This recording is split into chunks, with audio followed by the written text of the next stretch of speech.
अस्सलाम वालेकुम नाज़रीन, प्रोग्राम अॼु जी ॻाल्हि में मां आहियां जी मेज़बान सबिन मेमण।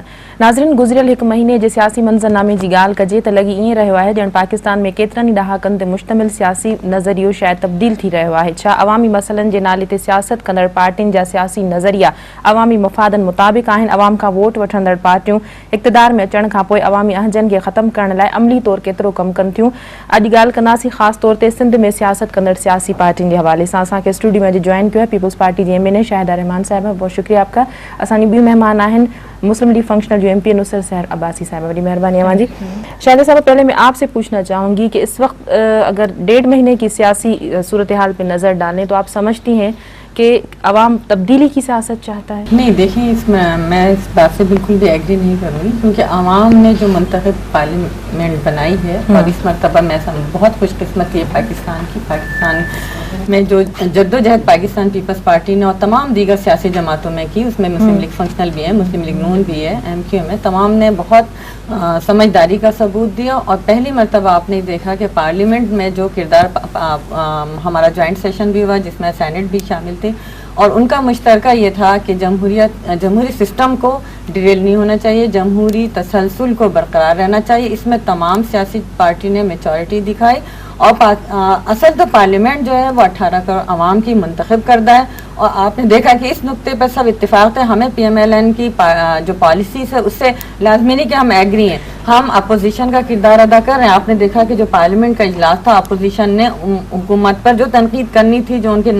और आप ये देखिए कि हुकूमत अपोजिशन की तनकीद से प्राइम मिनिस्टर भी आने लगे, तमाम वज़रा की भी हाजिरी जो थी वो यकीनी हुई। मैं यहाँ पे आपकी बात काटूंगी, अपोजिशन की तनकीद के बाद प्राइम मिनिस्टर आने लगे। मैं सिर्फ ये पूछना चाह रही हूँ कि अवाम क्या चाहता है कि बेरोजगारी खत्म हो, बदअमनी खत्म हो, लाकानूनियत का खत्म? जमहूरी सिस्टम चलेगा तो बेरोजगारी भी खत्म होगी, अवाम के मसाइल भी हल होंगे। आप ये देखें कि सबसे पहले अल्लाह अल्लाह करके ये जमहूरी सिस्टम अब चलना शुरू हुआ है। लास्ट 5 ईयर आपने देखा कि 18th अमेंडमेंट हुआ, NFC अवार्ड हुआ, इसी असेंबली ने किया जिसमें सूबाई खुद मुख्तारी हुई। अब जब एक चीज आइन की शक्ल में मौजूद हो गई और तमाम सूबों को खुद मुख्तारी मिल गई, अब सूबों का काम था कि आपने देखा हमारे तमाम तहफ़्फ़ुज़ात के बावजूद हमने इस निज़ाम को सिस्टम को, इस हुकूमत को कबूल भी किया और करने के साथ, क्योंकि हमें पता था कि अब 18th अमेंडमेंट के बाद उस पर इम्प्लीमेंट करना है, सूबाई खुद मुख्तारी के बाद सूबों को उन पे काम करना है। अभी सूबों ने और हुकूमत ने काम करना ही शुरू किया था कि अब ये एक ऐसा मसला जिसके अंदर आप चंद हज़ार लोगों को ले जाकर वहाँ बैठा दें और उनसे ये कहें कि जी वो प्राइम मिनिस्टर जो है रिजाइन करे, ऐसा नहीं होता। आप इन हाउस तब्दीली ला सकते थे, आप प्राइम मिनिस्टर के लिए आप पार्लियामेंट का हिस्सा थे। PTI के ऊपर मैं कहूँगी क्योंकि वो एक सियासी जमात है, वो पार्लियामेंट का हिस्सा थे। वो पार्लियामेंट के अंदर उन्होंने पहले भी एहतजाज किया, जिस वक्त PPO आया, प्रोटेक्शन पाकिस्तान बिल, उसमें हमने अमेंडमेंट करवाया, उसको मंजूर करवाया। इसी तरह इलेक्शन रिफॉर्म्स के ऊपर पार्लियामेंट में कमेटी बनी, हम बैठकर मसले को, एक घर के अंदर कोई तनाज़ा होता है उसको बैठकर तो हल किया जा सकता है, लेकिन अगर उससे आप बाहर चले जाएंगे तो फिर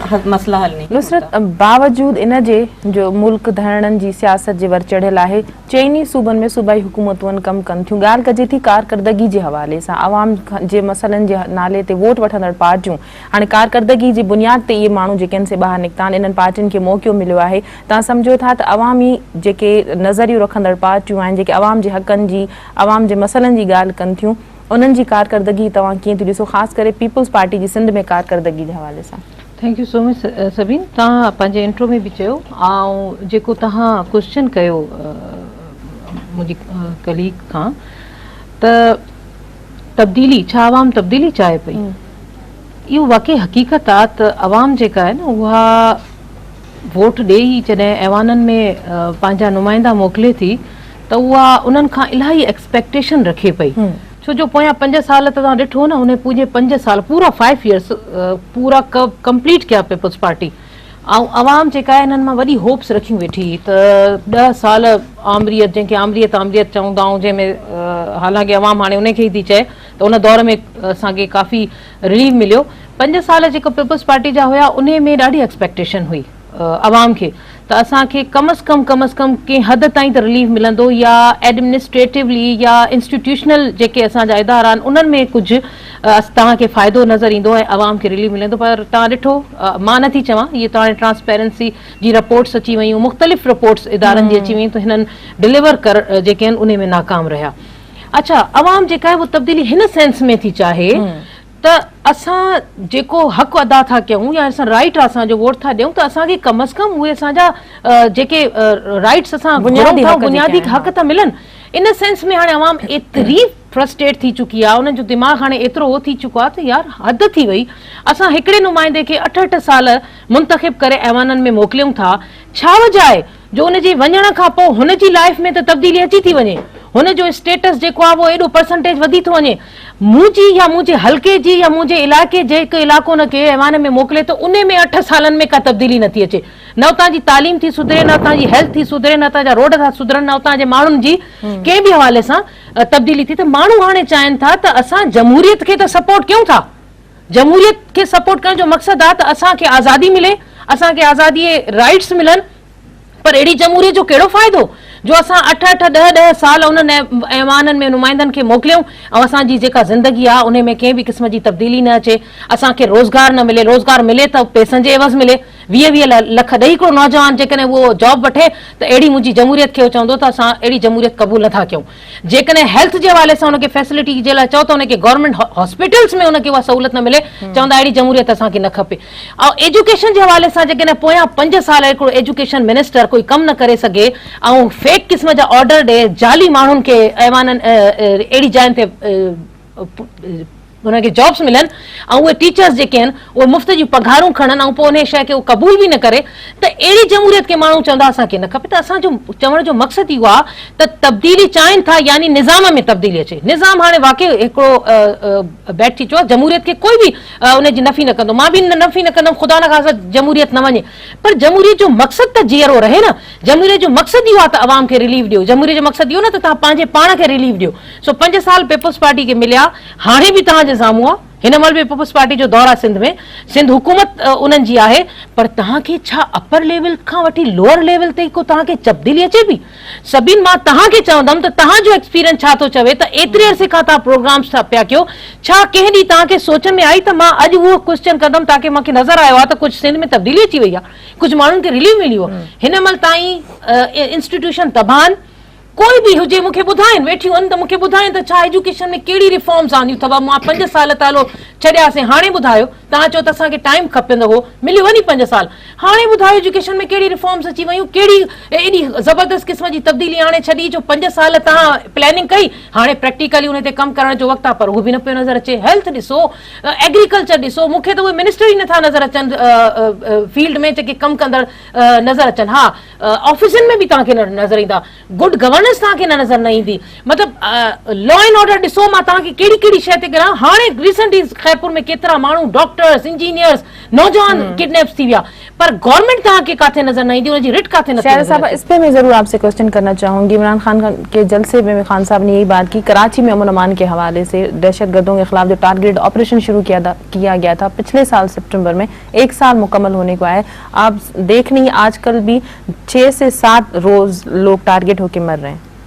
देखिए, PMLN की गवर्नमेंट ने आने के बाद यहाँ पर ऑपरेशन शुरू किया, जिसमें सिंध गवर्नमेंट को उन्होंने बिल्कुल एतमाद में लिया और सिंध गवर्नमेंट ने उनको सपोर्ट किया. ये नहीं कि हमने वो तमाम रिवायात को ख़त्म किया जो PMLN की गवर्नमेंट ने पीपल्स पार्टी के साथ किया था. पंजाब में जो कुछ हमारे प्राइम मिनिस्टर और प्रेसिडेंट के साथ हो, वो हमने उन तमाम चीज़ों को हम दफन कर देते. पीपल्स पार्टी पे बड़े तनकीद होती है कि जी हमने कुछ नहीं किया. ये तो आवाम साबित करते हैं. यहाँ बैठ के बातें कर लेना बहुत आसान है कि आपने ये नहीं, तनकीद करना बहुत आसान है. दहशतगर्दी के हवाले से पूछ रही हूं, मैं बात कर रही हूँ ना, इम्प्लीमेंट करना जो होता है वो मसला होता है. मैंने सांगड़ की भी सूरत हाल देखी, जहाँ आपकी बादशाहत का दौर था, 70 से लेके आज तक था. वहाँ आज तक सड़कें नहीं बनी. आपके तो वो आपने हमेशा वो जीता था. इसी वजह से आपको वहाँ के अवाम ने रिफ्यूज करके पाकिस्तान पीपल्स पार्टी को मुंतखब किया. इसी को कहते हैं जमहूरियत. अब नंबर 2 कराची ऑपरेशन के ऊपर. कराची ऑपरेशन की से पहले जो सूरत हाल थी, यहाँ कराची के अंदर जो तालिबानाइजेशन का एक गढ़ बनता चला जा रहा था, वो ऑपरेशन के अंदर बहुत हद तक अचीवमेंट हुआ है. बहुत हद तक भत्ते में कमी आई है. ताजिर जो कि कल सड़कों पे निकल आए थे, जो प्रेस क्लब पे मुस्तकिल मुजाहरे कर रहे थे, आज वो मुतमईन है. और कराची की जो पहले सूरत हाल थी, मैं समझती हूँ कि उसके अंदर एक यकीनी हद तक कमी आई है. लेकिन आपको पता है कि कराची चूंकि पाकिस्तान का माशी हब है और कराची पाकिस्तान की मईशत जो चलती है वो कराची पे डिपेंड करती है. तो ये एक इंटरनेट से साजिश के तहत कराची के अमन अमान को खराब किया जाता है। अब यहाँ पे बहुत सी ऐसी बैरूनी हाथ मुलविस हैं जो नहीं चाहते कि कराची में इस्तेहकाम हो, ताकि कराची में अगर इस्तेहकाम होगा तो पाकिस्तान को इस्तेहकाम होगा। इस वजह से कराची को मुस्तकिल डिस्टर्ब रखा जाता है। लेकिन ये बहुत खुशाइंद बात है कि वफाक और सूबे मिलकर कराची के अमन की बहाली के लिए जो कोशिशें कर रहे हैं उसमें हमें बहुत हद तक कामयाबी हुई है। अच्छा नुसरत, ॻाल्हि कंदासीं सिंध में सियासत कंदड़ पार्टियुनि जे हवाले सां मुस्लिम लीग फंक्शनल जो बि हिकिड़ो वॾो रोल रहियो आहे। कंहिं वक़्त में चयो वेंदो त मुस्लिम लीग फंक्शनल जे पीर साहब पागारे अॻूणे पीर साहब पागारे जे मशवरे खां बिना सिंध जो वॾो वज़ीर नॉमिनेट न कयो वेंदो हो।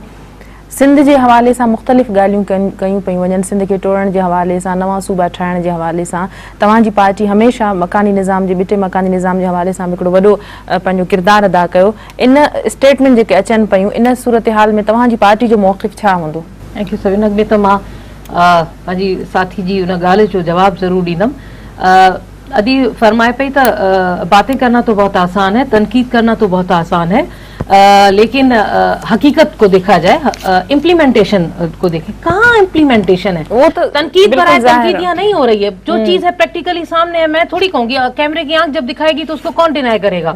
जब आप कराची से लेकर कश्मीर तक कैमरा लेकर जाएंगे तो लोग चीखो पुकार, आपके सिंध टीवी पे वीकली प्रोग्राम चलता था, एक डिस्ट्रिक्ट एक तालके एक यूसी के कैमरे वञी ॾेखारियो तो माय गॉड हितां जो जेको खटियल आहे। तव्हां सांगड़ जी ॻाल्हि था कयो, सांगड़ जी ॻाल्हि था कयो त मोहतरमा सांगड़ 40 सालनि खां तव्हां पाके इन सिंध ते रूल पिया कयो। तव्हांजी पार्टी जेका आहे उहा 40 सालनि खां फाल आहे न।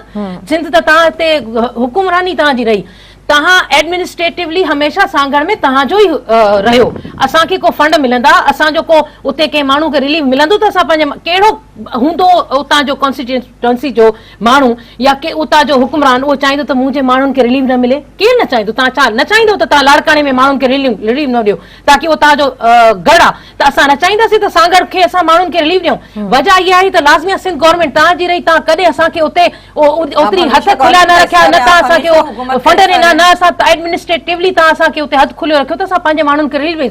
इंतकामी कार्रवाई त तव्हांजो हिकिड़ो बेनज़ीर भुट्टो साहिब खां पोइ हिकिड़ो तव्हांजो बाक़ाइदा हिकिड़ो हथियार रहियो आहे। तव्हां इंतकामी कार्रवाई करे करे करे माण्हुनि खे एॾो हज़ार में विझी छॾियो आहे जो माण्हू वीचारा पंहिंजे लाइ जाइ था ॻोल्हनि त असां काॾे वञूं। इहो हिननि जो हिन महिल सिलसिलो शुरू आहे। उहो त हाणे अख़बारूं भरी पियूं आहिनि। ॿी ॻाल्हि, जेकॾहिं तव्हां चओ था त सिंध जे हवाले सां ॿिटे निज़ाम जे हवाले सां या जेको बि मुख़्तलिफ़ स्टेटमेंट था अचनि, सभिनी मूंखे अफ़सोस थींदो आहे त कोई बि लीडर जेकॾहिं अहिड़े क़िस्म जा स्टेटमेंट्स ॾिए थो, बेशक ॾे, उन जो राइट आहे, फ्रीडम ऑफ वॉइस या फ्रीडम ऑफ कंहिं बि हवाले सां पंहिंजी नॉलेज ॾियणी या उन्हनि खे पंहिंजे हवाले सां पंहिंजे वर्कर्स खे कंहिं बि साइड में खणी वञणु पंहिंजो हर कंहिंजो राइट आहे। पर ईअं करण सां फ़ाइदो त कुझु बि न आहे न। आइन ऐं कानून जिथे आहे, जेकॾहिं जमहूरियत आहे त पोइ आइन ऐं कानून जी बालादस्ती हुअणी खपे, ऐं जेकॾहिं हुअणी खपे त असेंबली मौजूदु आहे। ऐं जेकॾहिं कंहिंखे ख़ुदा न ख़ासिता सिंध खे विरहाइण जो को शौक़ु आहे या हिन खे करिणो आहे, अचे असेंबली में 2/3 मेजॉरिटी शो करे, 2/3 मेजॉरिटी शो थो करे त बाबा खणो करे। उन खां पोइ वरी उन खे शो करण खां पोइ प्रोविंस में वरी वफ़ाक में वञी उनखे साबित करिणो आहे। एतिरो आसान कोन्हे। इन करे अहिड़े क़िस्म जा मुंहिंजे ख़्याल में स्टेटमेंट ॾियणु माण्हुनि जे दिलनि खे रंजाइण वारी ॻाल्हि आहे। एॾो सवलो कोन्हे। कॉन्स्टिट्यूशन में आइन जे तहत जेकॾहिं तव्हांखे एतिरी अथॉरिटी आहे, एॾी पावर्स आहे, कम इन द असेंबली ऐं पंहिंजी पावर शो करे कुझु बि करे था सघो। इन करे मां चवां थी हिन महिल जेका हालात आहिनि न मुल्क जा, एॾी डिस्टर्बेंस आहे। पंहिंजी इकोनॉमिकल पोज़ीशन ॾिसो, फाइनेंशियल पोज़ीशन ॾिसो, असां मुल्क जेको आहे बिल्कुलु डाउन थी चुको आहे। उन खां पोइ तव्हां अहिड़े क़िस्म जा स्टेटमेंट्स ॾींदव जंहिंसां माण्हू रोज़गार त उन्हनि वटि न आहे, बिजली जो जेको पोज़ीशन, मां हैरान थी वञा त हालत छा आहे। माण्हू 16 कलाक लोड शेडिंग खे मुंहुं था ॾियनि। गैस न पैदा कराची में त जंहिं इलाइक़नि में आहिनि, पर छा तव्हां वरी सिंध जे ॿियनि डिस्ट्रिक्ट्स में वञो न त माण्हुनि जी रड़ थी पए त बाबा हुते गैस न आहे। 3 बुनियादी सहूलियतुनि खे असां मुंहुं ॾेई रहणो असां वटि कोन्हे। अहिड़े हालातनि में अहिड़े ॿिए पासे जे क़िस्म जा अहिड़ा स्टेटमेंट ॾियो।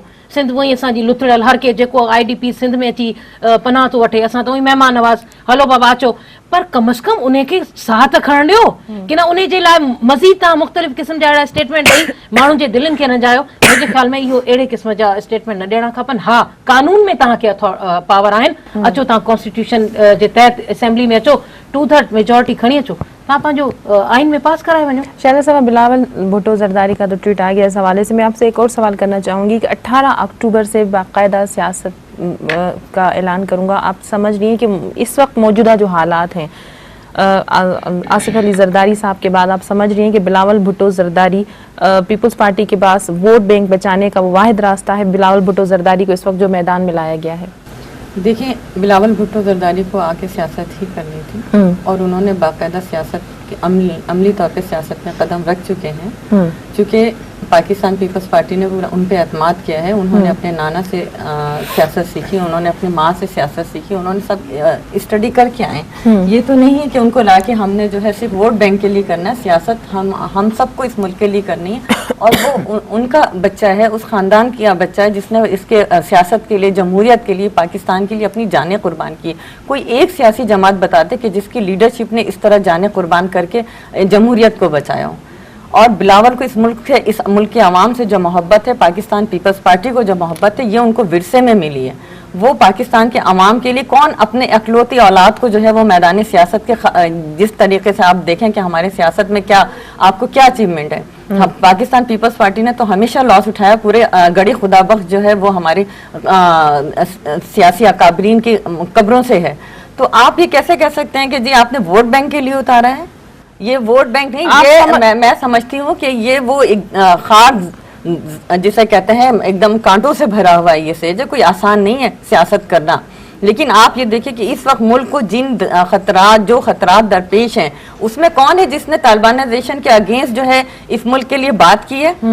دشمنوں کی آنکھوں میں آنکھیں ڈال کے وہ بچہ حالانکہ اپنی ماں کا بھی حشر دیکھ چکا ہے, اپنے ماموں کا بھی دیکھ چکا ہے, اپنی نانی کا بھی, اپنی نانا کا بھی دیکھ چکا ہے, سب کا اس نے حشر دیکھا ہے. اس کے باوجود وہ ایک واحد لیڈر ہے جو دشمن کی آنکھ میں آنکھ ڈال کر للکار رہا ہے. کہا جا رہا ہے کہ خاندانی سیاست کو ختم کیا جائے. یہ جو پے در پہ سیاست ہو رہی ہے خاندانوں کی, اس سے جذباتی وابستگی ہے لوگوں کی, بالکل ہے. شہید بھٹو کے ساتھ, شہید محترمہ کے ساتھ ایک جذباتی وابستگی ہے. لیکن آپ سمجھتے ہیں کہ وہی رجحان بلاول بھٹو زرداری کی طرف ہو سکے گا عوام کا؟ سب سے پہلے تو سبین میں آپ کی اس بات سے ڈس ایگری کروں گی. خاندانی سیاست ٹھیک ہے, خاندانی, اگر کسی کا باپ ڈاکٹر ہوتا ہے تو اس کے بچے عموماً ڈاکٹر بن رہے ہوتے ہیں. اگر ماں اس کی ٹیچر ہے تو اس کا بچہ وہ شوق, ہر ایک اپنی فیملی سے کوئی انجینئر ہے تو وہ اس کو فالو کرتا ہے. اگر میرے بچے ہیں, اگر میرے 4 بچے ہیں, اس میں سے کوئی ایک مجھے دیکھ کے اگر اس کو سیاست میں آتا تو کیا میں اس کو روک دوں گی کہ آپ مت آئیں؟ کیوں سیاست کو ہم نے گالی بنا دیا ہے, سیاسی لوگوں کو ہم نے ایک گالی بنا کے رکھ دیا. ساری کرپشن جو ہے سیاست دان کر رہے ہیں, سارا کچھ جو ہے سیاست دانوں کے اوپر جو ہے نظریں ہوتی ہیں, انگلیاں اٹھتی ہیں. کیا میرے بچے کو رائٹ نہیں ہے کہ وہ سیاست کر سکے, یا بے نظیر صاحبہ کے, محترمہ شہید بے نظیر بھٹو صاحبہ کے بچے کو رائٹ نہیں کہ وہ سیاست کر سکے؟ ان کو تو بھاگنا چاہیے تھا. انہوں نے تو اپنے ماں کا حشر دیکھا تھا, اپنے نانا کا, اپنے خاندان کا, سب کا حشر دیکھا. ان کو تو آنا ہی نہیں چاہیے تھا. لیکن وہ پاکستان کے لیے, اس ملک کے لیے, اس قوم کے لیے, اور کون ہے لیڈر جو کل تک یہ کہتے تھے نوجوانوں کے لیڈر ہیں؟ ان کے پاس دیکھیں کیا نوجوان ہیں. آپ یہ دیکھیں کہ یہ تو بہت, میں سمجھتی ہوں کہ ہمارے پاس خوش آئند ہے کہ ہمارے پاس ایک نوجوان لیڈر ہے جو اس ملک کی باغ ڈور سنبھالے گا. اور وہ وہی ہے جو دشمنوں کی آنکھوں میں آنکھ ڈال کے للکار بھی رہا ہے. پاکستان کو آپ کہاں جاتا ہوا دیکھ رہے ہیں؟ ایک طرف ایکسٹریمزم کی ایک جنگ چل رہی ہے اور اس کے اندر کون سی لیڈر ہے؟ آپ یہ دیکھیں کہ جو ابھی ماضی میں ہمارا الیکشن ہوا ہے اس کے اندر پاکستان پیپلز پارٹی یا MQM یا ANP جیسی لبرل جماعتیں تھی, کیا الیکشن کنٹیسٹ کر رہی تھیں؟ نصرت تاں ہم پوچھنا چاہیے شاید پیپلز پارٹی جو موقف پانی جگہ تے پر تاں سمجھو تھا تو کہیں بھی پارٹی میں, ایون پیپلز پارٹی ہو جائے, مسلم لیگ فنکشنل ہو جائے, مسلم لیگ نون ہو جائے, کیتری پارٹیوں آئیں پر کدیں بھی ہیٹھی سطح متھے تائیں لیڈرشپ جو مانو ہیٹھی سطح جا کہ ورکر میں ہوں کارکن ہوں ہے وہ لیڈرشپ کی سطح تائیں نہ پہتو ہے. تاں سمجھو تھا تو پارٹین کی ٹرینڈ ختم کرنو پندو, چھا صرف جیکو خاندانی سیاست کے حوالے سے جے لیڈرس ہیں وہی اہل ہوجن تھا, جے اترا سارا کارکن ہوجن تھا, جانسار ہوجن تھا, انہوں میں کوئی قابل نہ تھو. میں تھوڑا سا جواب دے دوں پھر آپ نصرت سے پوچھ لیجیے گا کہ آپ نے یہ بات کیسی کی کہ کارکن نہیں پہنچ سکتا. میں ایک ادنا سی کارکن تھی, آج میں لیڈرشپ ٹھیک ہے, میں پارلیمنٹیرین بنی ہوں, یہ میرے لیے بہت بڑا آنر تھا. اسی طرح راجہ پرویز اشرف ایک کارکن تھے, کیا پرائم منسٹر نہیں بنے؟ یا کیا کہتے ہیں یوسف رضا گیلانی صاحب پرائم منسٹر نہیں بنے؟ ہماری پارٹی نے ورکر کو پرائم منسٹر تک بنا دیا. آپ اس کو یہ نہیں کہہ سکتے کہ جی ورکر جو ہے لیڈرشپ کی اس میں نہیں آ سکتا. ہمارے یہاں تو تمام ورکر پہنچے ہیں. آپ نے تاں جے کاغ میں گال کہی نا, جیتی بھی فرمائے تو پاکستان میں ہے کوئی پارٹی جس نے جن کے پارٹی میں شہید ہوں اور انہوں نے اس ملک کے لیے, جمہوریت کے لیے, ٹھیک ہے آپ کی پارٹی نے جمہوریت کے لیے شہادتیں دیں, آپ یہ نہیں کہہ سکتی کہ صرف آپ کی واحد پارٹی ہے. इसमें मेरी पार्टी भी मौजूद है, जिसकी पार्टी के लीडर ने, आपने तो जमहूरियत के लिए, उन्होंने तो जिस धरती पे आप रूल कर रही है, जिस जमहूरियत की बात कर रही है, उन्होंने तो उस धरती के लिए शहादतें दी जिसकी वजह से हम और आप इस धरती में सांस ले रहे हैं। और जिस दुश्मन से उन्होंने आंखों में आंखें डाल के एक उनसे टकराव लिया था, वो तो ऐसी ताकत है अंग्रेज जिसके खौफ तले उस वक्त की सारी हुकूमतें थी। तो इसलिए मुझे भी एजाज हासिल है, बल्कि मुझे ज्यादा इस चीज पे फख्र है कि मेरी लीडरशिप ने इस धरती के लिए अपनी शहादतें दी। दूसरी बात आ जाइए कि पार्टी के हवाले से अगर आप कह रही हैं तो पार्टियों में भी जमहूरियत होनी चाहिए, और मेरे ख्याल में इलेक्शन जिस तरह आम हमारे मुल्क में होते हैं, इसी तरह पार्टियों में भी इलेक्शन का एक सिलसिला जैसे हमारी पार्टी में भी होता है, इनमें भी होना चाहिए। अवाम आज नौजवान जो है ना, जेको सिंध जो नौजवान आ या पूरे पाकिस्तान जो नौजवान आ, या मेल हुजे या फीमेल हुजे, उन्हें जी भी ख्वाहिश आ त मां भी फॉर्म भरियां ऐं पीपल्स पार्टी जी जेका चेयरमैनशिप आ, मां भी उन्हें चेयरमैनशिप ते वञी वेहां, कोहिड़ो तरीक़ो हुजे कोड़ो। पर बदकिस्मती इहा आहे त लाज़मी आहे, थींदो ई आहे, बेशक सभु पार्टियुनि में तक़रीबन ईअं ई थो थिए त जेको मेन पार्टी जो लीडर आहे उन जे लाइ जॾहिं बि फॉर्म भरियो वेंदो आहे त साम्हूं जेको अनापोज़ थी वेंदो आहे। त इहो इन सिलसिले खे जेकॾहिं तव्हां मुंहिंजी राय घुरंदव त मां इन खे बिल्कुलु पसंदि नथी कयां, छो जो हर कंहिंखे राइट आहे, हिन मुल्क में हर कंहिंखे राइट आहे त कंहिं बि हवाले सां, कंहिं बि पार्टी में, कंहिं बि पोस्ट जे लाइ, कंहिं बि उहिदे जे लाइ पंहिंजे पाण खे साबित करे। ईअं न आहे जो पीउ माउ ऐं पुटु उन खां पोइ सिलसिलो पियो हले। असां ऐं ॾिसो पाण अदी बि इन शइ खे 100% इन खे एग्री कंदी त जॾहिं असां फीमेल पंहिंजे लाइ ॻाल्हि था कयूं, त जॾहिं असां वर्कर आहियूं त पोइ असांजी पार्टियुनि में बि ईअं थिए थो थिए त जेकॾहिं हिकिड़ी वर्कर खे थोरो घणो अपॉर्चुनिटी मिली थी वञे, पर उन जे अगेंस्ट में असां ॾिसूं था त घर वेठे ड्राइंग रूम में वेठल ख़वातीन जेके आहिनि उहे MNA थी वञनि, ऐं उहे सेनेटर थी वञनि, या उहे MPs थी वञनि। इन शइ खे ख़तमु करिणो आहे, ऐं इन शइ खे ख़तमु करण जे लाइ उहा सोच आणणी पवंदी पार्टीज़ में। वर्कर जेको 10-10 साल तव्हां शहीद था थी वञनि, इलाही घटि अहिड़ा वर्कर आहिनि जिन्हनि खे शहादत जे सिले में उन्हनि खे को रिलीफ थो मिले या पार्टी याद रखे अदरवाइज उन्हनि खे। त उहे शहीद ई वीचारा असल त वर्क कम कारकुन थो करे न। लीडरशिप, बेशक लीडरशिप जो स्ट्रॉन्ग हुअणु इंतिहाई ज़रूरी आहे, तॾहिं कारकुन जे कढ में ईंदो। पर हिन मुल्क जे नौजवान जी बि ख़्वाहिश आहे त मां बि कंहिं बि तरीक़े सां हुन जाइ ते वञी पुॼां, जेकॾहिं मां लीड कयां कंहिं बि, मूं में कैपेबिलिटी बि आहे, मूं में क्वालिटीज़ बि आहिनि त मां लीड कयां। त इहो सिस्टम ज़रूरु हुअणो खपे हर पार्टी में, त हर कारकुन खे हक़ हुजे त कंहिं बि उहिदे जे लाइ कंटेस्ट करे ऐं उन जे लाइ उनखे कंटेस्ट करण जो पूरो पूरो मौक़ो बि मिले। प्रोग्राम जो सिलसिलो जारी रहंदो नाज़रीन, पर वक़्तु है ब्रेक जो, वठूं था ब्रेक।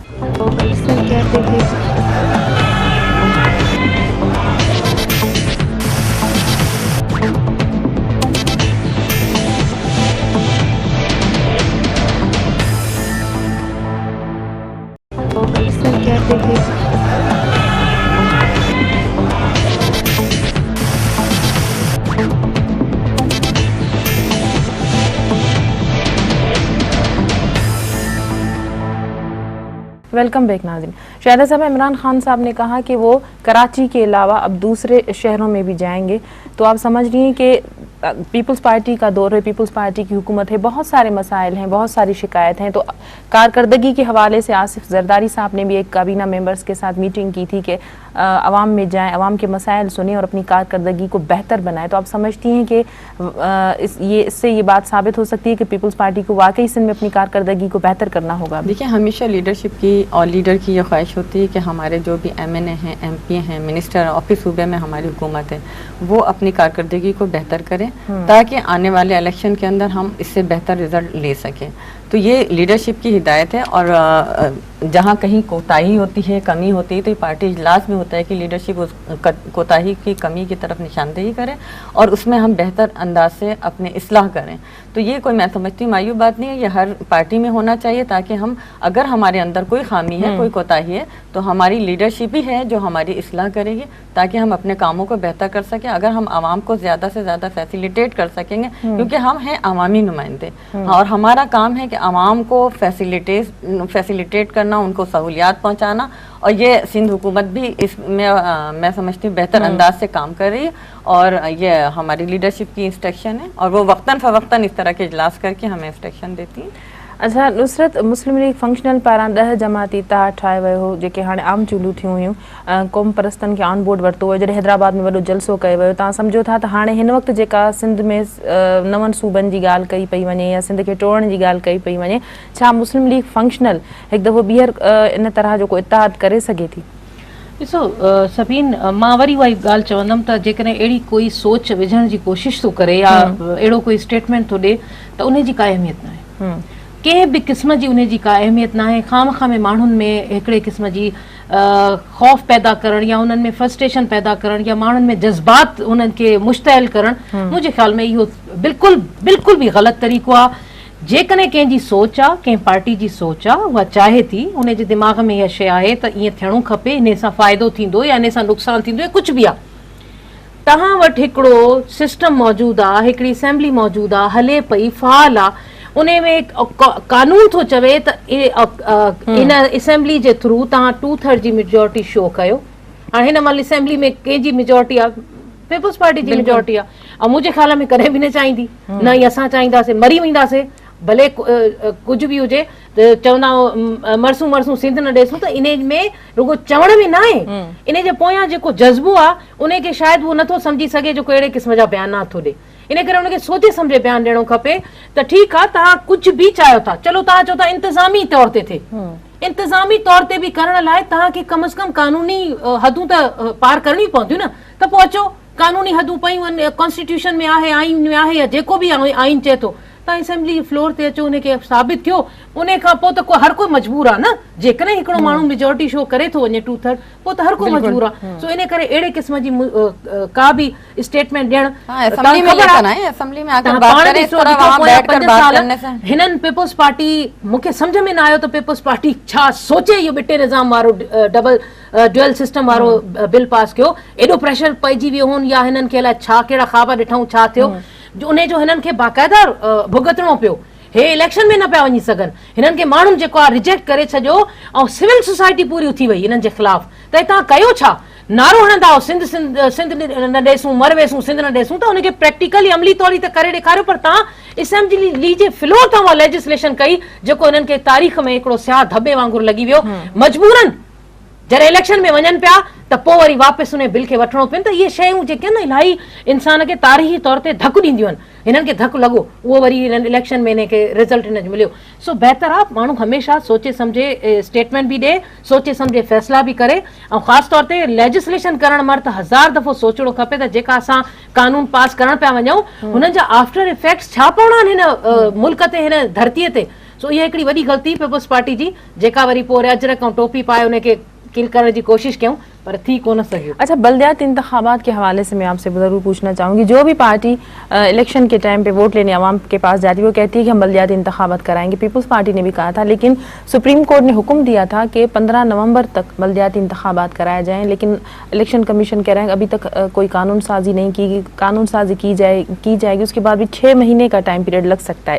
इस पे आप क्या कहेंगी? देखिए, सिंध हुकूमत पूरी तैयार थी, उन्होंने डेट भी दे दी थी लास्ट दिसंबर के अंदर, और इलेक्शन कमीशन ने जाकर टाइम लिया है कोर्ट में, और अब ये मैटर कोर्ट का और इलेक्शन कमीशन का। सिंध हुकूमत अपनी तैयारी मुकम्मल कर चुकी है, और कई मरतबा वज़ीर आला सिंध ने ये कहा है कि आप हमें दें, हम डेट दे चुके हैं, आप हमें प्रोग्राम दें। लेकिन चूंकि इलेक्शन कमीशन अभी सेंसस के ऊपर, सेंसस पे भी बातचीत चल रही है, और जो कि मस्ट है, क्योंकि आप ये देखें कि 98 से अब तक सेंसस नहीं हुआ, और बहुत ज़रूरी है सेंसस होगा।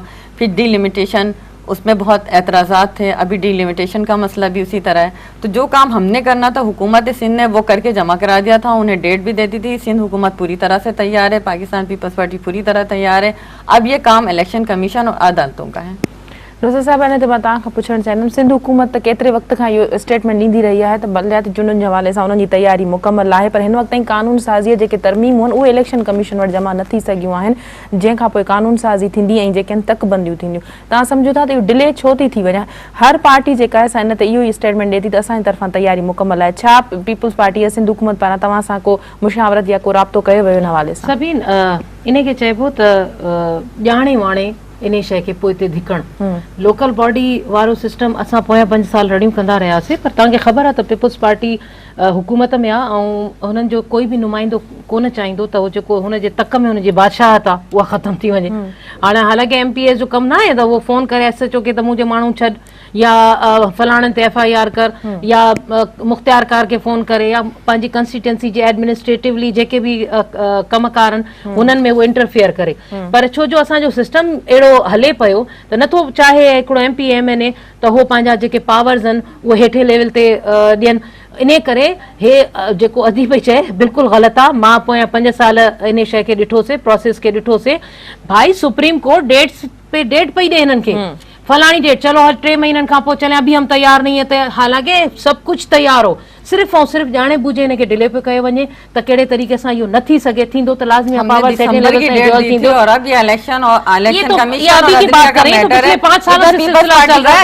हम खुद सुप्रीम कोर्ट गए, हम लोग भी गए, सारी पार्टियां उनके अगेंस्ट में सुप्रीम कोर्ट गए। और दूसरी बात डिलिमिटेशन वाली बात करिए, आपने हल्के कहां से कहां कर दिए सबको पता है, कंहिंखे ख़बर न आहे त तव्हां पंहिंजे मफ़ादनि जे लाइ तव्हां किथां जा तव्हांखे ख़बर आहे ठुल जे इलाइक़े जो जैकमाबाद जे हवाले सां या ठठे जे हवाले सां माण्हुनि जी तव्हां मर्ज़ी जे बग़ैर उतां जा हल्का ठाहे छॾिया, छो जो तव्हांखे पंहिंजा माण्हू ते बीहारणा। हिते कराची में तव्हां उन हिसाब सां पंहिंजी हल्का कई, पर असां उन जे ख़िलाफ़ वरी असां वियासीं सुप्रीम कोर्ट में। उन खां पोइ वरी सेंसस जी ॻाल्हि आहे। कहिड़ी मुसीबत आहे तव्हांखे, कहिड़ो प्रॉब्लम आहे जो तव्हां सेंसस नथा करायो, जॾहिं तव्हां पाण चओ था त ज़रूरत आहे। ॻाल्हि इहा आहे त सेंसस कराइण तव्हांजो हक़ आहे न, कॉन्स्टिट्यूशन थो चवे, कानून थो चए त अॻु में सेंसस करायो। तव्हांखे ख़बर त पए त एॾे अरसे खां पोइ एॾी आबादी जो तब्दीली अची वई आहे त उन तब्दीली जे हवाले सां लाज़मी पोइ डिलिमिटेशन थींदी न।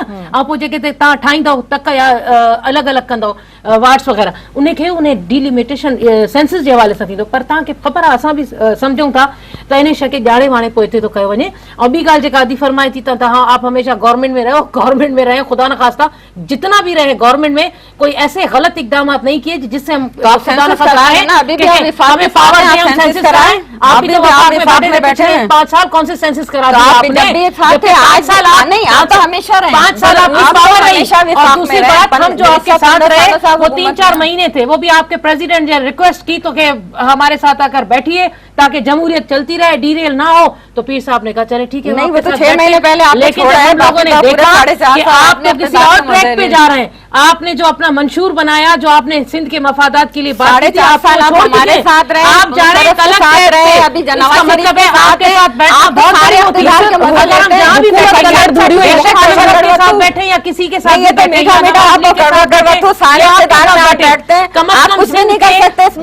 कोई हमारी तरफ से बात नहीं होगी। इस वक्त भी अगर हम कैबिनेट में उनके साथ बैठे हैं तो हमारा जो पहला मौक़िफ़ होता है वो यही होता है कि सिंध के मफाद में बात करनी है, उसके खिलाफ कोई बात नहीं करनी। तो आपने क्या किया, आपने 18 अमेंडमेंट पास करवाई, तो कितनी उसकी अभी शिकें हैं जिसपे आप इंप्लीमेंट नहीं कर पा, जबकि आप करवा सकते थे। आप खुद है, मैंने आपको पता है कि इस वक्त कितनी वहां पर उसमें कॉन्स्टिट्यूशनली इसमें लूप होल्स हैं जो सिर्फ और सिर्फ वफाकी हुकूमत कर सकती है। और उस वक्त आपकी गवर्नमेंट थी, आप लोग अपोजिशन हो, बल्दियाती इंतखाबात के हवाले से वो अमली इक़दाम हमें नजर नहीं आते। देखिए, बल्दियाती इंतखाबात के हवाले से पहले तो तमाम पार्टियों की जो रिजर्वेशन थी उनको लेके चलते रहे, मुख्तलिफ मीटिंग्स होती रही, CM हाउस में इनके भी लोग बैठते थे, हमारे लोग भी बैठते थे, हमारे भी बैठते थे, गवाही नहीं है, आपको पता ही नहीं है, सभी लोग बैठते इलेक्शन के अंदर। कोई बंदा इनके किसी भी मीटिंग में या किसी में हमारे किसी बंदे को इनवाइट ही नहीं करते थे ये लोग। कहने को हम आपके साथ हुकूमत में थे, लेकिन आप जब अपने फैसले करते थे तो टेबल पे कभी हम लोगों को नहीं बिठाते थे। आप अंदरूनी आप ये देखें कि लास्ट ईयर दिसंबर की हमने डेट ली हुई थी, 26 दिसंबर को इलेक्शन होने थे, लेकिन अभी तक इलेक्शन कमीशन जो है वो अपने कामों को मुकम्मल नहीं कर सके। उन्होंने कोर्ट से डेट मांगी। अब ये मामला है इलेक्शन कमीशन का और कोर्ट्स का। सिंध हुकूमत अपने काम मुकम्मल कर चुकी है। आज अगर इलेक्शन कमीशन डेट देता है तो हम आज कराने को तैयार है, क्योंकि हम भी नहीं चाहते, हम भी चाहते हैं कि इक़्तिदार निचली सतह पे आए ताकि हमारी जिम्मेदारियां भी कम से कम हो। आप पहले ऊपर अपर लेवल की जिम्मेदारी तो निभाएं, वही नहीं पूरी हो पा रही तो आप नीचे लेवल के कहाँ निभा पाएंगे? आप लोग कहाँ कर पा रहे हैं कुछ? हमारे पास पावर हो तो हम बिल्कुल करें। आपके पास अल्लाह ताला ने पावर दी पिछले 5 साल आप पूरा, लेकिन इससे पहले आप 2-2-2.5 साल हुकूमत करते रहे। लेकिन अगर उस चीज को काउंट करें तो गॉड सिंध में कहीं तो तब्दीली आए, चले सब छोड़ दें। मैं कहती हूँ सब छोड़ दें, सिर्फ इनके 2 डिस्ट्रिक्ट्स को आप अगर एक आइडियल ले, लाड़काना और खैरपुर, सबीन अगर आप कोई प्रोग्राम ऐसा बनाएं और कैमरा लेकर चलें तो आप देखेंगी कि लाड़काना के लोगों की हालत क्या है हमने भी और बनाई है खैबर वहाँ के की लोगों की क्या डॉक्यूमेंट्री, अल्लाह है। की मैं शुक्र हर बहुत दफा जाती हूँ, बेहतर है, बहुत लाड़काना भी एक बेहतर है, फ्लाईओवर है, जयपुर भी फ्लाईओवर जिस बहुत पर बेहतर इतना हुआ है अरबों पहले से। खरबों पैसा लगा है, उसमें कितनी करप्शन है, सागर और वो की तो बात कर रहे हैं। फ्लाईओवर का काम किस तरह चल रहा है, यार ये आपके मंसूबे हैं नुसरत आप जिसको समझो इस था तरह अवामी निगरान करके आप सियासत करप्शन करण की जो नजर वक्त कर देते अची हैं। वियो आहे जेको पार्टियूं हिक ॿिए ते तनक़ीद कनि थियूं हिक ॿिए ते ज़िम्मेदारी छॾनि थियूं इहो हाणे ख़तमु थियणु घुरिजे मैच्योर सियासत करणु घुरिजे सियासत नहीं, इनका तो काम तनकीद करना है। मेच्योर सियासत तॾहिं थींदी न जेका रूलिंग पार्टी आहे उहा जेकॾहिं गुड गवर्नेंस कंदी ऐं सिस्टम बहितर कंदी इदारनि खे मज़बूत कंदी त सिधी सही ॻाल्हि आहे त इदारों ऑपोजिशन की जेका बेहतरी के लिए उन जी आवाम त की कमी हुई आहे न बेहतरी त के लिए तव्हांखे तो आईनो सही ॾेखारे है ना, ये ऐं अपनी जेकॾहिं तव्हां बेहतरी के सही लिए तरीक़े हमेशा सां रूल हुकूमत नथा करता करे है। सघो त सीधी सही ॻाल्हि आहे तनक़ीद जो सामनो कयो बर्दाश्त कयो हकीकत जमहूरियत जो देखिए, जेका इस सोच मुल्क है के लिए, इस उहा कौम त के इहा लिए आहे तो न कभी भी त तव्हां उन्होंने में हिस्सा नहीं लिया, बर्दाश्त इन्होंने सिर्फ अपने हिननि लिए में लिया। बर्दाश्त कोन्हे तव्हां थोड़ी भी तनकीद बर्दाश्त करो पीपल्स तो फौरी पार्टी से तौर पे ज्यादा ऐलान किसी में नबी नहीं है। मिसाल ॾियण हाँ, फलां बर्दाश्त अरे भाई पाकिस्तान आप पीपल्स अपने आप पार्टी को से खुद ज्यादा करें, किसी में नहीं है, ये आप तो कराची से रास्ते में लेकर तारीख ने पश्चिम साबित तक कर दिया, अगर बिल्कुल। तब्दीली लाएंगे लोगों की जिंदगी में तब्दीली आएगी उनको बुनियादी आप हकूक देंगे जो सहूलतें हैं कहाँ है आप चले मेरे साथ किसी भी गवर्नमेंट हॉस्पिटल का भी विजिट करते हैं उसकी हालत ज़ाहिर तो देखें बजट बनाती आप नहीं बजट का हिस्सा बनती मैं भी बनती हूँ तो जितने अरबों खरबों हम बजट पास करते हैं उसका मैं कहती हूँ 30% भी अगर उधर उस इलाके में लग जाए तो इस वक्त इतने सालों में कुछ तो तब्दीली आए जब तब्दीली नहीं आ रही होती है ना फिर आवाम जो है वो चेंज चाहती है वो कहती है यार खुदा का वास्ता है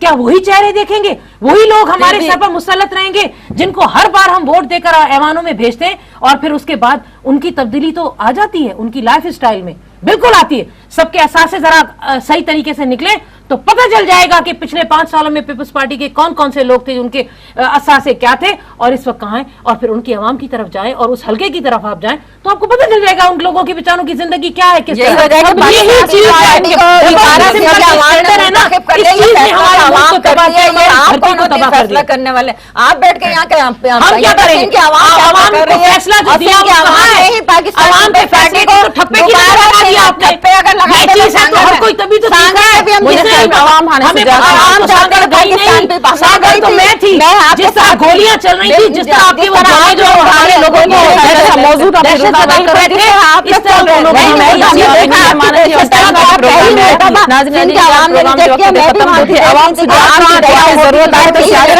आवाम ने सियासत प्रोग्राम ते मेजबान सभी मेहमान के ॾींदा इजाज़त अल्लाह वाहिद।